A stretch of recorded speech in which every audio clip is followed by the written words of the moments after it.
মনে আছে আজ থেকে ২০ বছর আগের কথা? তখন আমি ক্লাস 1-এ পড়ি। আমার সাথে কেউ সহজে কথা বলতো না, কারণ আমি নাকি অহংকারী ছিলাম। হঠাৎ করে তুই আমাদের ক্লাসে ভর্তি হলি। আমার সাথে আমার সাথে অনেক করে চাইতে কথা বলতে, কিন্তু আমি বলতাম না। তবুও তুই আমার সাথে মিশতে চাইতি। তারপর আমরা হয়ে গেলাম বেস্ট ফ্রেন্ড। তোর বাসায় আমার যাওয়া আসা চলতো। তোদের বাসায় গিয়ে আমি সবসময় এই মেয়েটার কাছাকাছি থাকতে চাইতাম, আর তুই আমার সাথে হিংসে করতি। আমাদের বন্ধুত্ব বাড়তে থাকলো। বেস্ট ফ্রেন্ড থেকে ভাই হলাম। যখন আমার বোঝার বয়স হলো, তখন আমি তোকে বলেছিলাম আমি একজনকে ভালোবাসি, কিন্তু তুই কখনো জিজ্ঞেস করিসনি কে সে। তাই আমিও বলিনি। আমি যেদিন আমার বাবা মার কথায় দেশ ছাড়ি, তখন জানতে পারলাম আমার ভালোবাসার মানুষ কারো অধীনে বন্দী, সে জন্মের আগ থেকেই। আমি সেদিন ভেবে নিয়েছিলাম আমার ভালোবাসা আমার মধ্যেই সীমাবদ্ধ থাকবে, কাউকে জানাবো না, সেখানেই নিজের লাইফ গুছিয়ে নেব। তবুও আর কাউকে ভালোবাসবো না। কিন্তু আজ থেকে 2 বছর 7 মাস 13 দিন আগে জানতে পারলাম তুই তাকে ছেড়ে চলে গেছিস লন্ডন। তারপর আমি তোর সব সব খোঁজ নিয়ে জানতে পারলাম তুই এঙ্গেজমেন্ট করে ফেলেছিস। তাই আমি আমার সিদ্ধান্ত বদলে বাংলাদেশে ফিরে আসি। বাংলাদেশে ফেরার পর জানতে পারি আমার মামাতো ভাই সায়েম, যাকে ভালোবাসে, তারই বেস্ট ফ্রেন্ড সেই মেয়েটা। তাই কৌশলে তাকে ভালোবাসার কথা জানাই। আরেকদিন হঠাৎ করে জানলাম আমার বাবা মা আর সেই মেয়েটার ফ্যামিলি পূর্ব পরিচিত। তখন মনে হয়েছিল চাঁদ যেন নিজে আমাকে ধরা দিচ্ছে। আমি তাকে পাওয়ার একটা আশা আছে, কিন্তু তার মনেও যে তুই ছিলি, সে কি করে তোকে রেখে আমাকে বেছে নেবে? আমি জানি আজও তার মনে তুই আছিস। তার মনের কোথাও আমার একটু ঠাঁই কখনো হয়নি, আর কখনো হবে না। তবে একটা কথা শুনে রাখ, আমি যতদিন বাঁচবো তাকে পাওয়ার আশা নিয়েই বাঁচবো। রায়হান এতক্ষণ নির্বিকার ভঙ্গিতে দু হাত ভাঁজ করে বুকের উপর রেখে কপাল কুঁচকে জায়ানের সবটা কথাই শুনছিল। হ্যাঁ, তারা ছোট থেকেই একে অপরকে চেনে। তারা বেস্ট ফ্রেন্ড কম ভাই ছিল বেশি। তাই রায়হান এত কিছু জেনেও জায়ানকে কিছুই বলতো না। রায়হান জায়ানকে উদ্দেশ্য করে বলে, আমি সবটাই জানতাম। আর এটাও জানতাম তুই কবে কোথায় কোথায় আমার খোঁজ নিয়েছিস, কার কাছে কি জিজ্ঞেস করেছিস। আর সবটাই সম্ভব হয়েছে আমার জন্য, কারণ আমার একটা ইনফরমেশন আমি না জানানো পর্যন্ত কারো জানার ক্ষমতা নেই। জায়ান তাচ্ছিল্যের সাথে হেসে বলে, লন্ডনের সবচেয়ে নামকরা সিক্রেট মাফিয়া মিস্টার আরসি, যার এক হুঙ্কারে পুরো মাফিয়া শহর কাঁপে, তার ইনফরমেশন পাওয়া কি এত সহজ নাকি? তাকে দেখার ভাগ্য শুধুমাত্র তাদেরই হয়েছে যারা তার অন্ধকার কুঠির ডেথ সেলে গিয়েছিল। জায়ানের কথায় রায়হানের কোনো হেলদোল দেখা গেল না, কারণ সে নিজেই এসব ইনফরমেশন জায়ানকে পাঠিয়েছে। রায়হান কুটুলি হেসে বলে, বাহ মিস্টার জায়ান শিকদার, আপনি তো খুব ব্রিলিয়েন্ট। আমার সব গোপন তথ্য বের করে ফেলেছেন, কিন্তু আফসোস সেটা আপনি কোনো কাজে লাগাতে পারবেন না। যদি মনে করেন এসব আপনি আমার হলদিয়াকে বলবেন, তাহলে নো টেনশন বলতে পারেন, কারণ ও আমার বিয়ে করা বউ। আমার পাপে তাপে সবটাই ওর জন্য অর্ধেক হয়ে গেছে। রায়হানের শেষ কথায় জায়ান অবাক হয়েও হলো না, কারণ সে সবটাই তো সেদিন শ্রাবুর কাছে শুনেছিল। জায়ান কিছু বলবে তার মধ্যেই কেবিনের দরজায় নক করে। রায়হান বিরক্ত হয়ে কপাল কুঁচকে বলে, কি সমস্যা? রাজ রায়হানের কথার প্রশ্নের জবাবে বলে, বাংলাদেশ থেকে বারবার ফোন আসছে। ম্যামের আম্মু নাকি ম্যামের জন্য অনেক কান্নাকাটি করছে, তারা এখানে আসতে চাইছে। রায়হান কিছুক্ষণ চুপ থেকে বলে, 6টা ভিসা পাঠা, আর একদিনের ভিতরে সব কমপ্লিট কর। কিন্তু স্যার, 6টা ভিসা কেন? খান বাড়িতে 4টা পাঠা, মামা মামি হৃদয় সুমাইয়ার জন্য, আর মির্জা বাড়ি পাঠা 2টা আপাই আর জিজুর জন্য। আমার হলদিয়াকে সুস্থ করতে তার আপ্পিকে প্রয়োজন। ওকে, ঠিক আছে স্যার। রাজ শোন, আর বিথিকে ফোন করে জানবি ও আসবে নাকি, তাহলে ওদের ভিসাও পাঠাস। আর আম্মুকে আমার প্রাইভেট জেটে নিয়ে আয়। তাহলে স্যার আপনাকে আপনার প্রাইভেট জেটে আনলেই তো হয়।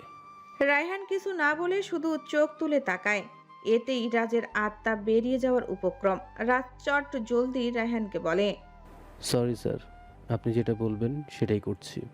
হুম, যা, কাজটা যেন ভালো মতো হয়। ঠিক আছে স্যার। রাত চলে যাওয়ার জন্য পা বাড়াতেই তার দৃষ্টি আটকায় জায়ানের দিকে। সে শুকনো ঢোক গিলে একবার রায়হানের দিকে তাকিয়ে মনে মনে বলে, এই আবার এখানে এসে পড়েছে। নিজের কবর খুঁড়তে এত তাড়া ছিল যে নিজে এসে জমের কাছে ধরা দিয়েছে। রাজ আবারও রায়হানের দিকে তাকাতেই দেখতে পায় রায়হান তার দিকে তাকিয়ে আছে। রায়হানকে এভাবে তাকাতে দেখে রাজ ঘাবড়ে গিয়ে বলে। সরি স্যার, আমি এখনই যাচ্ছি। রাজ এটা বলেই এক পলক জায়ানকে দেখে নিয়ে কেবিন থেকে বের হতে হতে বিড়বিড়িয়ে বলে। না জানি আজ এটাকে আবার স্যার তার ডেড ছেলের অতিথি করে নিয়ে যায়। জায়ান আর রায়হান বসে আছে মুখোমুখি, তাদের মুখে কোনো কথাই নেই, শুধু দুজন দুজনকে দেখে যাচ্ছে। নীরবতা ভেঙে রায়হান বলে। তোর তাকে পাওয়ার চান্স একদম জিরো, কারণ ও আমার বিয়ে করা বউ, বৈধতার সাথে বিয়ে করেছি। কিন্তু শালার জিন্দেগি 6 বছর প্রায় হতে চলল আমাদের বিয়ে হয়েছে, তবুও বাসরটা করতে পারলাম না। জায়ান রায়হানের কথায় তাচ্ছিল্যের সাথে হেসে বলে। তোর স্বপ্ন তুই সত্যি করতে ওকে আঘাত করতে দুবার ভাববি না, কিন্তু আমি তাকে বিন্দু পরিমাণ কষ্ট দিতে পারবো না। আর এখানেই আমাদের পার্থক্য। তুই জোর করে হলেও আদায় করবি, আর আমার তার উপর জোর করতে গেলে রুহু কাঁপবে। এসব বাংলা সিনেমাটিক ডায়লগ বন্ধ কর ভাই, তোর মুখে এসব মানায় না। তুই ভালো করেই জানিস আমার প্রপার্টি মানে শুধুই আমার। সেখানে যে হাত বাড়ানোর চেষ্টা করবে আমি তার হাত কেটে ফেলবো। তবে তোকে এখনও কিছু করিনি, কেন জানিস? কারণ একটা সময় তুই আমার বেস্ট ফ্রেন্ড ছিলি, আর এখন বেস্ট শত্রু।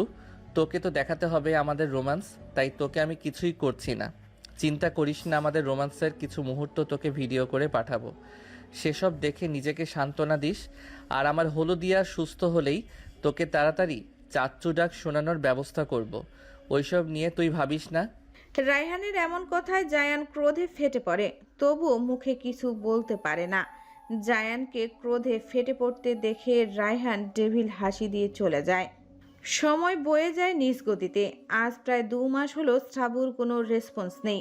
রায়হান আর জায়ান দুজনই তাদের প্রফেশনাল লাইফের কথা বেমালুম ভুলে রাত দিন শ্রাবুর সেবা করছে। তাদের একটাই আশা যেন শ্রাবু তাড়াতাড়ি সজ্ঞানে চলে আসে। সেদিনের পর থেকে জায়ান আর রায়হান একে অপরকে এড়িয়ে চলছে। তবে জায়ানকে কিছু বলছে না শ্রাবুকে এত যত্ন করায়। রায়হান চাইছে তার হলুদিয়া তাড়াতাড়ি সুস্থ হোক, তারপর সব হবে। এর আগে ও কোনো ঝামেলা চায় না। রাতে না ঘুমিয়ে এই দুটো মানুষ শ্রাবুর সেবা যত্ন করছে। সেদিন রায়হানের পাঠানো ভিসায় সবাই আসলেও বিথি আর রাফিদ আসেনি। তারাও কিছুদিনের ভেতরে চলে আসবে এখানে। রায়হান শ্রাবুর ডান হাতটা ধরে তার কপালে ঠেকিয়ে বলে। আর কত কষ্ট পেলে তুই তাড়াতাড়ি সুস্থ হবি? তোর কি একটু মায়া লাগছে না? এই পাখি, একটাবার তো চোখটা খুলে দেখ। আমি আজও কাঁদছি। ছোটবেলায় আমি যখন কাঁদতাম তুই না বলতি আমি কাঁদলে তোর কষ্ট হয়, তাহলে আজ তোর কষ্ট হচ্ছে না কেন? তুই কি আমাকে কষ্ট পেতে দেখে খুশি হচ্ছিস? কথাগুলো বলতে বলতেই রায়হান চোখের পানি ছেড়ে দেয়। তার কাঁধে কারো হাতের স্পর্শ পেতে সে চোখ বুজে ফেলে। সে জানে এই হাতের মালিক, তার আশ্রয়স্থল। তাকে জন্ম না দিয়েও জন্মদাতা পিতার মতো আগলে রেখেছে গত 6টা বছর তার পাপা লিসান মার্টিন। লিসান মার্টিন ছেলেকে এভাবে কান্না করতে দেখে বলে। মাইশন, তুমি নিজেকে এতটা দুর্বল কবে থেকে ভাবতে শুরু করলে? এই 2 মাসে নিজের কি হাল করেছো তুমি? মামুনি যখন সুস্থ হয়ে জানবে তুমি এমন করেছো, তাহলে মামুনি কি সেটা মেনে নেবে? সে তো তোমার এই অবস্থার জন্য নিজেকে দায়ী করবে। পাপার কথায় রায়হান মাথা তুলে তাকায় লিসান মার্টিনের দিকে। রায়হান বসা থেকে উঠে দাঁড়িয়ে তার পাপাকে জড়িয়ে ধরে। লিসান মার্টিন যেন জানতো রায়হান এটাই করবে। আর জানবে না কেন? রায়হান নিজেকে যতটা গুরুগম্ভীর দেখায়, আদৌ কি সে তেমন? না, সে তেমন না। সেও সাধারণ মানুষের মতোই আবেগী। তার একমাত্র প্রাণ লিসান মার্টিন। রায়হানের যখনই মন খারাপ হতো তখনই সে তার পাপাকে জড়িয়ে ধরত। রাতে বাড়ি ফিরে ছোট্ট বাচ্চাদের মতো পাপার কাছে গিয়ে পাপার পাশে শুয়ে ঘুমিয়ে পড়ত। আর লিসান মার্টিন ও সযত্নে পরম আদরে রায়হানকে বুকে আগলে নেয়। 21 বছরের একটা ছেলেকে কে অ্যাডপ্ট নেয়? তবে লিসান মার্টিন নিয়েছিল। রায়হান যখন প্রথম লন্ডনে আসে তখন তার না ছিল খাওয়ার টাকা, না ছিল থাকার জায়গা। একদিন একজন লোক এসে বলল। তুমি কি বাঙালি? রায়হানও সোজা উত্তর দিল। হুম, আমি বাঙালি। আপনিও কি বাঙালি? হ্যাঁ, আমিও বাঙালি। তা তুমি এখানে কেন এসেছো? আমি এমনি এসেছি। বাংলাদেশ আমার ফ্যামিলি আছে। তোমার মা বাবা কে কে আসে? আমার মা আছে, বাবা নেই, আর ভাই বোন আছে। আমার সাথে যাবে? আমাকে কি আপনার বাচ্চা মনে হয় যে ছোট বাচ্চাদের মতো করে বলছেন আমার সাথে যাবে? লোকটি রায়হানের কথায় হেসে জবাব দেয়। ধরে নাও তাই। আমি তোকে অ্যাডপ্ট করতে চাই। আমি তোমার ব্যাপারে সব জানি। রায়হান ভ্রু কুঁচকে তার দিকে সন্ধিহান দৃষ্টিতে তাকিয়ে বলে, আপনার মতলব কি? আমার সব কিছু আপনি কিভাবে জানলেন? লোকটি মুখে হাসি রেখেই বলে, জানি না কেন জানি তোমাকে আমার খুব ভালো লেগেছে। যেদিন তোমাকে রাস্তায় একটা মেয়ে কিছু ছেলেদের হাত থেকে বাঁচাতে দেখলাম, সেই দিনই তোমার সব ইনফরমেশন আমি খোঁজ বের করেছি। আমি তোমাকে অ্যাডপ্ট করতে চাই। How funny! 21 বছরের একটা ছেলেকে আপনি অ্যাডপ্ট করতে চাইছেন? আপনার মাথায় সমস্যা আছে, ডক্টর দেখান। আমি তোমার সাথে মজা করছি না, সত্যি বলছি। একবার আমার সাথে চলো, আমি তোমাকে নিজের ছেলের মতো করে রাখবো। আপনার ছেলে মেয়ে কোথায়? তাদের নিয়ে থাকুন না। অযথা আমার মাথা খাচ্ছেন কেন? আমার ছেলে মেয়ে নেই। আমি এখনো বিয়ে করিনি। আমার এত টাকা পয়সার সয় সম্পত্তির দায়িত্ব নেওয়ার জন্য একজন যোগ্য ছেলে আমার চাই, আর সেটা হবে তুমি। আমাকে ফিরিয়ে দিও না, আমার সাথে চলো। সরি স্যার, আমি আপনার সম্পত্তির লোভে পড়ে আপনার সাথে যেতে পারবো না, কারণ বাংলাদেশে আমার নিজস্ব সম্পত্তি আছে, তাই অন্যেরটা আমার চাই না। আমাকে ফিরিয়ে দিও না প্লিজ। তুমি আমার সম্পত্তি না দেখো, অন্তত আমার ছেলে হয়ে আমার সাথে চলো। আমাকে বাবার স্বাদ নিতে দাও তুমি। আমি তোমার বাবা হতে চাই। রায়হান জানে না কেন লিসান মার্টিন তাকে সেদিন এতটা আগলে নিতে চেয়েছিল। শুধু সে এতটুকুই বুঝতে পারছিল এই লোকটার একজন মানুষ দরকার যে তার সবটা জুড়ে থাকবে, তাকে বাবার আসনে বসাবে। রায়হান কিছু একটা ভেবে রাজি হয় তার সাথে যেতে। লোকটার রায়হানের সম্মতি পেতেই রায়হানকে জড়িয়ে ধরে বলে, আজ থেকে আমি তোমার পাপা। আজকে তুমি পাপা বলেই ডাকবে। কি ডাকবে তো পাপা বলে? রায়হান উপর-নিচ মাথা নাড়িয়ে বুঝায় ডাকবে। তাই লোকটি বলে, তাহলে একটিবার পাপা বলে ডাকো। রায়হানও সাথে সাথে তাকে পাপা বলে ডাকে। আর সেই লোকটি হলো লিসান মার্টিন। লিসান মার্টিন অনেক জোর করেই রায়হানকে একটা নিজস্ব কোম্পানি খুলে দেয়। আর আজ সেই একটা কোম্পানির শাখা রায়হান দেশের বিভিন্ন প্রান্তরে খুলেছে। আজ তার অনেক নামডাক শুধুমাত্র এই লিসান মার্টিনের জন্যই। লিসান মার্টিনের সকল সম্পত্তির মালিক রায়হান।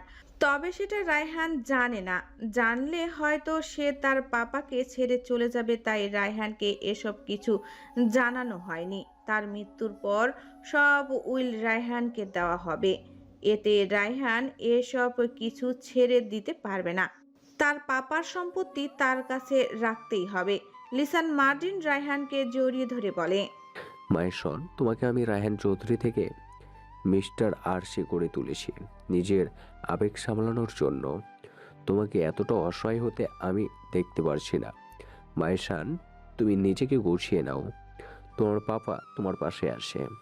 রায়হান চোখের পানি মুছে বলে, পাপা, আমি জানি তোমারও খুব কষ্ট হচ্ছে। আমি খুব করে সরি পাপা। আমি তোমাকে আর কষ্ট পেতে দিব না। আমি নিজেকে সামলে নিব। লিসান মার্টিন আলতো হেসে ছেলেকে আবারও বুকে জড়িয়ে নেয়।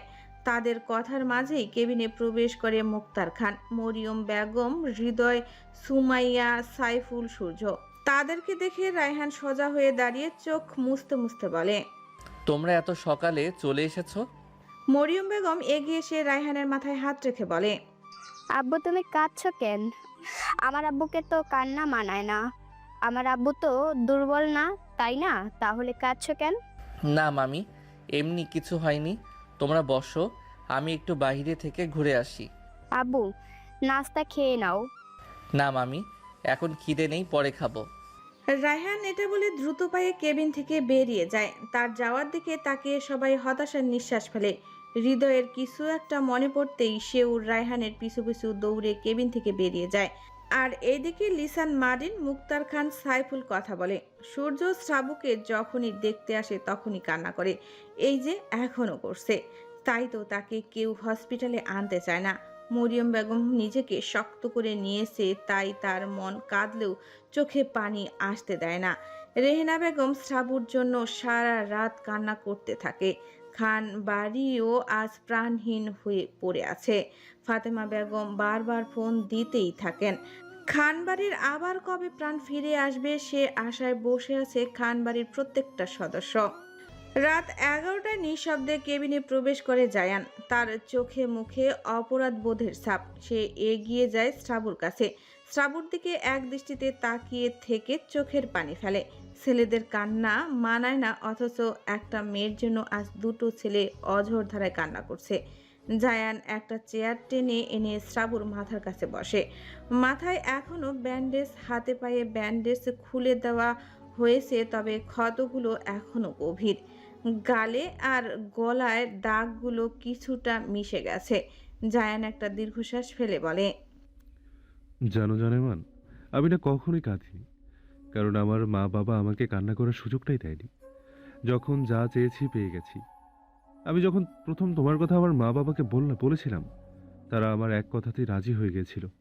তারা জানতেও চায়নি মেয়ে কেমন, কোথায় থাকে, কার মেয়ে।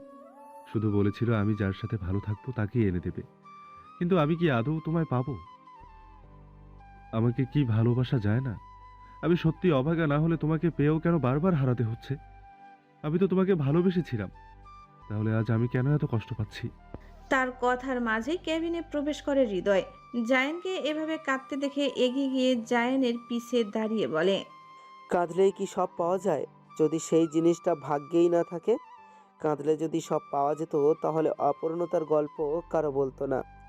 অপূর্ণতা আছে বলেই তো পূর্ণতার গল্পগুলো এত সুন্দর। হৃদয়ের কথা কর্ণপাত হতেই জায়ান হৃদয়ের দিকে ঘাড় ঘুরিয়ে তাকায়। তাকে এমন বেহাল দশায় দেখে হৃদয়ের বুকটা মোচড় দিয়ে ওঠে। সে নিজেও দেখেছে জায়ানের কান্না আর পাগলামিগুলো। তার বড্ড মায়া হলো জায়ানের জন্য, কিন্তু তারও যে কিচ্ছু করার নেই। একজন গ্যাংস্টার মাফিয়ার বউকে তো আর সে অন্য কারো হাতে তুলে দিতে পারে না। তাই সে নিজেকে শক্ত রেখে জায়ানকে আবারও বলল, ভুলে যাও ওকে, অন্য কাউকে বিয়ে করে সুখে থাকো। একটা মেয়ের জন্য নিজের জীবন নষ্ট করো না। তোমার জন্য ভালো কিছু আল্লাহ লিখে রেখেছেন। হৃদয়ের কথায় জায়ান তাচ্ছিল্যের হাসি হেসে বলে, ভুলে যাব? কি করে ভুলে যাব ভাই? ও তো আমার ভালোবাসা ভাই। ওকে আমি কি করে ভুলবো? ও কি এতটাই সস্তা যে আমি ওকে ভুলে আরেকজনকে ভালোবাসবো? আরে ভাই, ও তো আমার জীবনের শ্রেষ্ঠ অধ্যায়, যাকে আমি অবুঝ কাল থেকে ভালোবেসে আসছি। ভাই, ও কোনো সাধারণ মেয়ে না, ও আমার রাজ্যের রানী, আমার মহারানী। ভাই, ওরে না পেলে আমার ভালো কিছু দিয়ে কি করব? ভাই, তুমি সবটা জানতে তাই না? তাহলে জেনে শুনেও কেন আমাকে আগে বাধা দিলে না? আমি তো দূরেই চলে গিয়েছিলাম। হ্যাঁ জানতাম, আর এটাও জানতাম রায়হান কখনো পাখিকে ছাড়বে না। আমি সবটাই জানতাম। তার ফিরে আসাটাও একটা প্ল্যান ছিল। আমি পাখিকে ভালো রাখার জন্য কখনো বলিনি রায়হানের সাথে আমার যোগাযোগ আছে। আর আমি কখনো এটাও চাইনি তুমি কষ্ট পাও। ভাই, আমার খুব কষ্ট হচ্ছে। আমার জানটা আমার হবে না এটা মানতে আমার খুব কষ্ট হচ্ছে।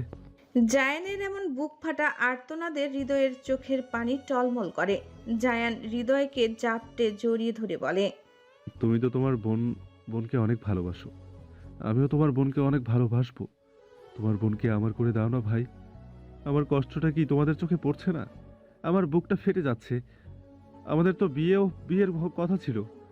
দেখো, তোমার বোনের হাতে এখনো আমার পরানো আংটিটা ঝলমল করছে। তাহলে ও আমার হয়েও কেন হচ্ছে না ভাই? কথাগুলো বলতে বলতেই হাঁটু ভেঙে হৃদয়ের পায়ের সামনে বসে পড়ে জায়ান। দু হাতে মুখ চেপে ধরে কান্না আটকানোর বৃথা চেষ্টা করে জায়ান। হৃদয় স্থির দাঁড়িয়ে থাকে। সেই বা কি করবে, কি বলবে? সে যে কারো কষ্টই সহ্য করতে পারছে না। আজ সে নিজেকে বড্ড অসহায় মনে করছে। সে কাউকেই সান্ত্বনা দিতে পারবে না। এখানে সান্ত্বনা দিলেও যে লাভ হবে না। হৃদয় দ্রুত পায়ে কেবিন থেকে বেরিয়ে যায়। জায়ানের কান্নার মাঝেই শুনতে পায় কেউ বলছে, জায়ান আমাকে বাঁচান, আমি মরতে চাই না। কথাটা কর্ণগোচর হতেই জায়ান তড়িৎ বেগে উঠে দাঁড়িয়ে শ্রাবুর দিকে দৃষ্টি নিক্ষেপ করলে দেখতে পায় শ্রাবুর ঠোঁট নড়ছে, হাতের আঙ্গুলগুলো কাঁপছে। সে দ্রুত দৌড়ে গিয়ে ডাক্তারদের ডেকে আনে। ডক্টর ড্রেকেন লিসুয়ান মুখে আনন্দের হাসি ফুটিয়ে বলে, মিরাক্কেল, কংগ্রাচুলেশন মিস্টার জায়ান শিকদার। আমাদের পেশেন্ট রিকভার করেছে। সবাইকে খুশির খবরটা দিন। জায়ানের যেন কথাই বন্ধ হয়ে গেছে, তার মুখ দিয়ে কথাই বের হচ্ছে না, তার কণ্ঠনালী কাঁপছে, হাত পা কাঁপছে, চোখের পাতা ছুঁয়ে পানি পড়ছে, তার চোখ ঝাপসা। ডক্টরের শেষ কথাগুলো আদৌ তার কানে পৌঁছিয়েছে কিনা কে জানে। তার দৃষ্টি মন নিবদ্ধ শ্রাবুর দিকে। সে হাঁটু ভেঙে আবারও বসে পড়ে।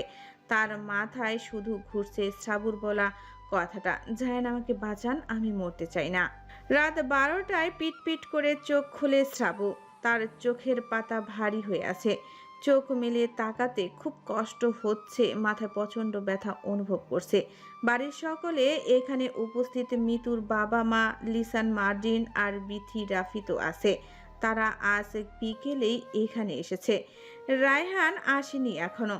শ্রাবু চোখ মেলতেই চোখের সামনে ভেসে ওঠে জায়ানের মুখটা। তারপর চোখ ঘুরিয়ে দেখতে পায় সবাই এখানে। সবাইকে দেখে নিয়ে একটা নিঃশ্বাস ফেলে বলে, আমি কি বেশি অসুস্থ? তোমরা কাঁদছো কেন? আমার কি হয়েছিল? মুক্তার খান এগিয়ে এসে চোখ মুছতে মুছতে বলে, আম্মু, হ্যাঁ তুমি অসুস্থ, তবে ইনশাল্লাহ তুমি খুব তাড়াতাড়ি সুস্থ হয়ে যাবে। আমরা এখন কোথায়? হৃদয় শ্রাবুর কথার উত্তর দেয়। আমরা লন্ডনের চেলসি শহরে আছি। শ্রাবু অবাক হয়ে ভাইয়ের দিকে তাকিয়ে ভাঙা ভাঙা গলায় বলে, লন্ডন কেন? আর আমি কত দিন ধরে হসপিটালে? সূর্য পাশ থেকে বলে, সোনা, এইসব কথা এখন বাদ দে। তুই এখন কেমন ফিল করছিস সেটা বল। আপনি, আমি এখন বেটার ফিল করছি। তোমরা বলো না আমি কতদিন ধরে হসপিটালে। শ্রাবুর এমন জোরাজোরিতে বাধ্য হয়ে তাকে সবটা বলতে হয়। এমনকি জায়ান আর রায়হানের করা পাগলামিগুলোর কথা বলা হয়। শ্রাবুর চোখ পানিতে টলমল করছে। সে জায়ানের দিকে তাকাতেই দেখতে পায় জায়ানের বিষণ্ণতার মলিন মুখখানা। লিসান মার্জিনকে দেখে শ্রাবু বলে, উনি কে? ওনাকে তো চিনলাম না। সাইফুল এগিয়ে এসে বলে, শালিকা, উনি হচ্ছে রায়হানের পাপা।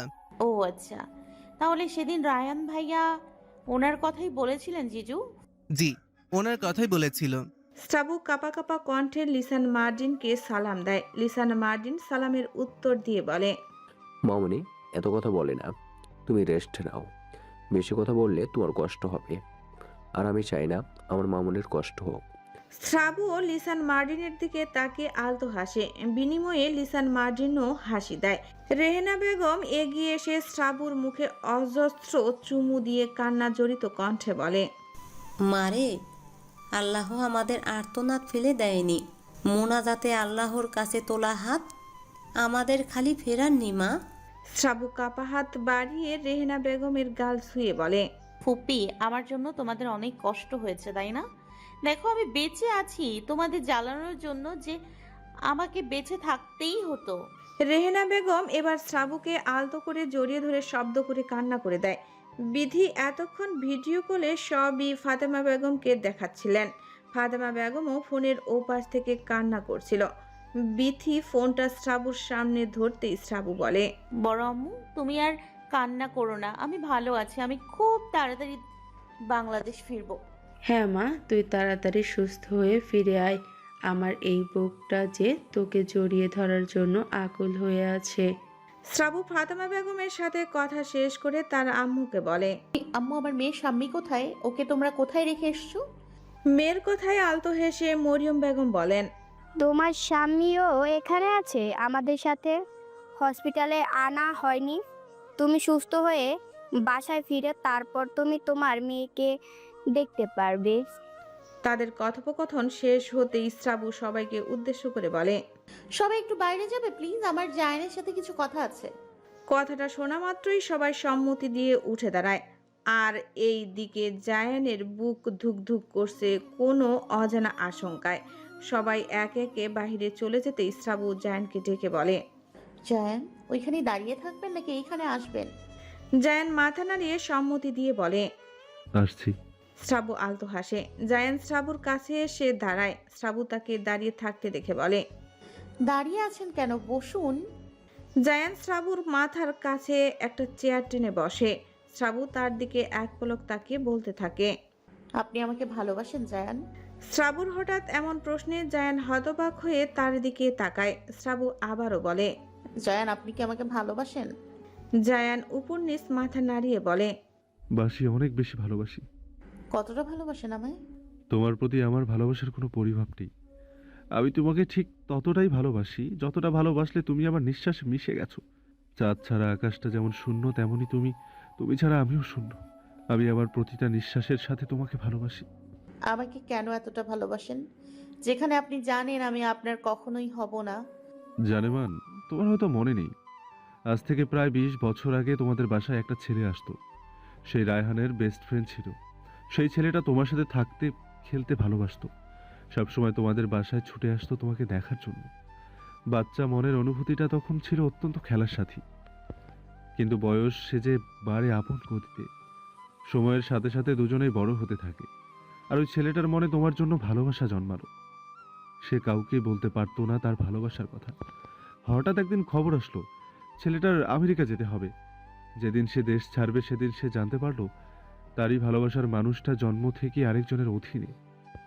ছেলেটা সেদিন বুঝ হওয়ার পর প্রথম কেঁদেছিল এয়ারপোর্টে বসে। কিন্তু তার আমেরিকা যাওয়ার 3 বছর জানতে পারে কোনো এক কারণে সেই ছেলেটা তার ভালোবাসার মানুষটাকে ছেড়ে চলে যায়। আমেরিকায় বসে ছেলেটা একটা আশার আলো খুঁজে পেয়ে ছুটে আসে বাংলাদেশে।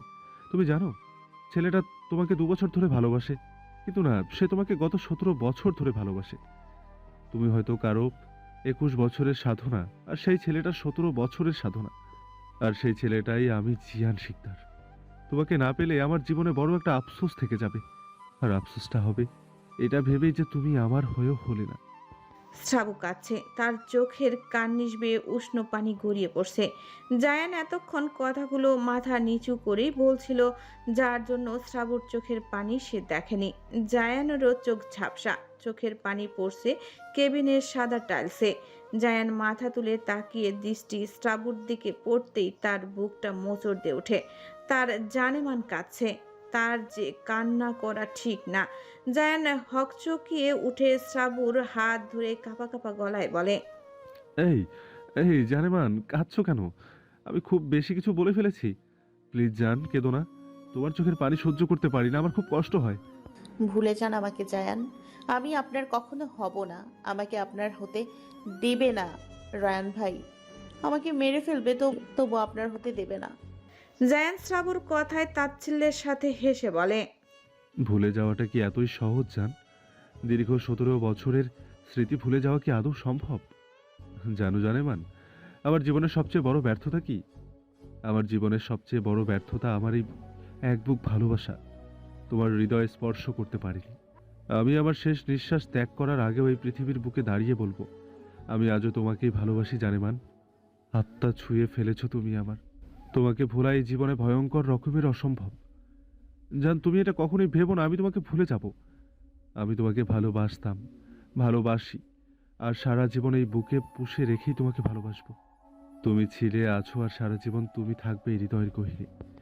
যুগের পর যুগ কেটে যাবে, কিন্তু তোমার জন্য বুকের বাঁ পাশে হওয়া চিনচিন ব্যথাটা কখনোই বন্ধ হবে না।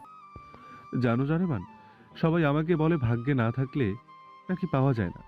বাট ট্রাস্ট মি জানেমান, দোয়া ক্যান চেঞ্জ আওয়ার তাকদীর।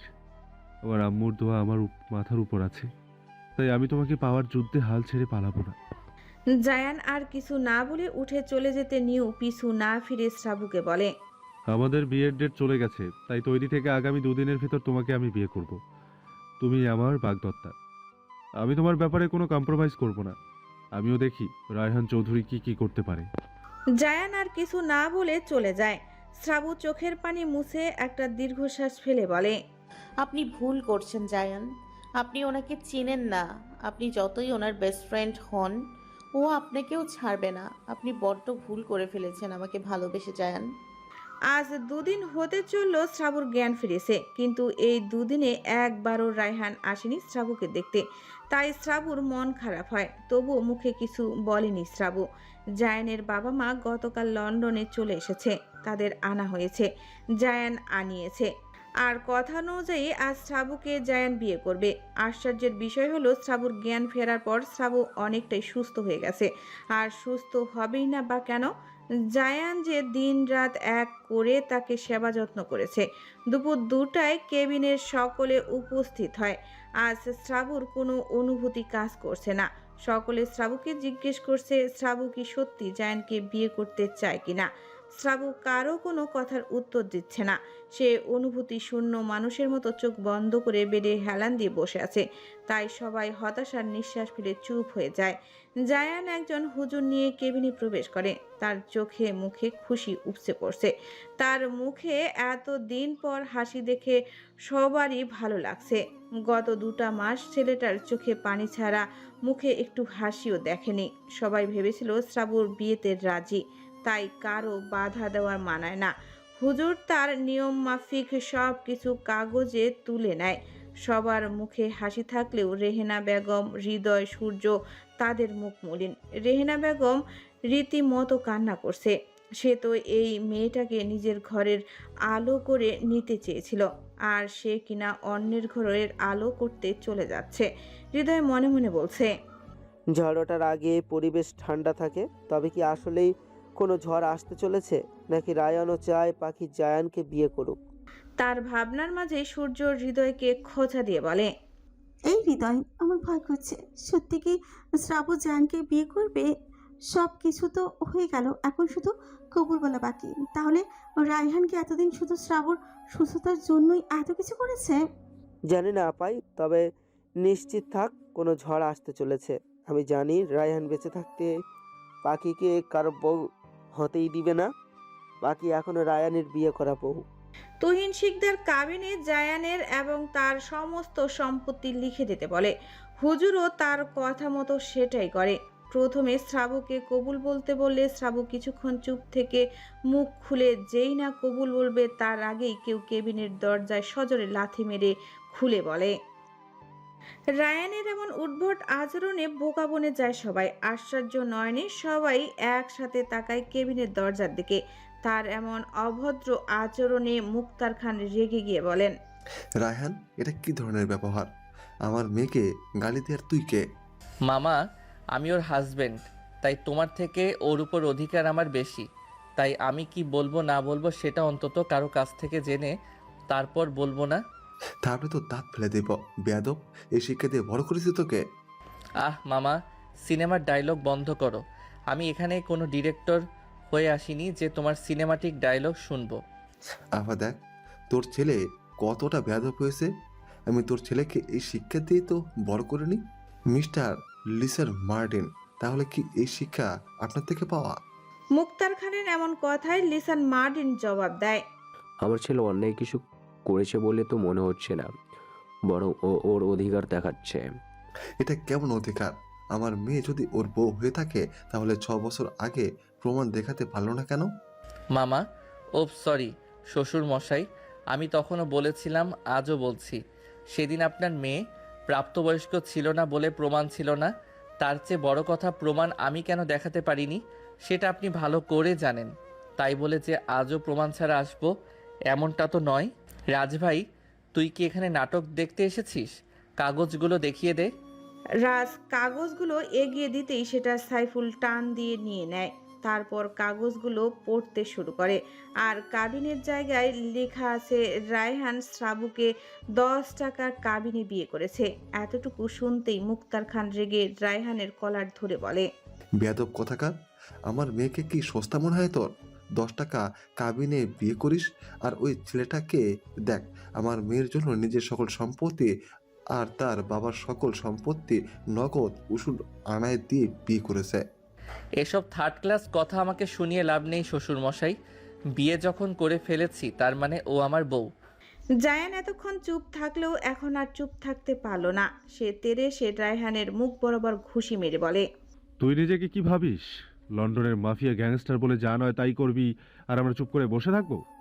জায়ানের এই কথাটা সবার কর্ণপাত হতেই সবার চক্ষু যেন চরক গাছ। সাইফুল এগিয়ে এসে জায়ানকে টেনে নিজের সামনে দাঁড় করিয়ে বলে, এই ভাই, তুমি এসব কি বলছো? মাফিয়া গ্যাংস্টার মানে কি? কি বলছো এসব? আমি ভুল কিছু বলছি না। যাকে আপনারা রায়হান চৌধুরী নামে জানেন, সে আসলে লন্ডনের সিক্রেট মাফিয়া মিস্টার আরসি। সে শুধু চেলসি শহরের না, পুরো মাফিয়া দুনিয়ার কিং। তার এক হুঙ্কারে পুরো মাফিয়া দুনিয়া কাঁপে। তার হাতে খুন হয়েছে হাজারো মানুষ। এই যে রাফিদ ভাই, ওনাকেও আজ থেকে 1.5 বছর আগে রায়হান চৌধুরী ওরফে মিস্টার রেমসি তার অন্ধকার কুঠির ডেথ সেলে নিয়ে গিয়েছিল। শুধু বিথিয়াপুর জন্য তাকে ছেড়ে দিয়েছিল, না হলে আজও তার লাশ কেউ খুঁজে পেত না। খুঁজে পেত কি করে? ও তো মানুষ না, ও একটা নরপশু। মানুষ মেরে কুকুরদের রান্না করে খাওয়ায়। বিশ্বাস না হলে রাফিদ ভাইকেও আপনারা জিজ্ঞাসা করুন। সবাই একের পর এক ধাক্কা খেয়েই যাচ্ছে, কিন্তু শ্রাবু আর হৃদয় সূর্য নির্বাক ভঙ্গিতে আছে। থাকবে না বা কেন? তারা যে সবটাই আগে থেকেই জানতো। সবাই এবার ঘুরে তাকায় রাফিদের দিকে।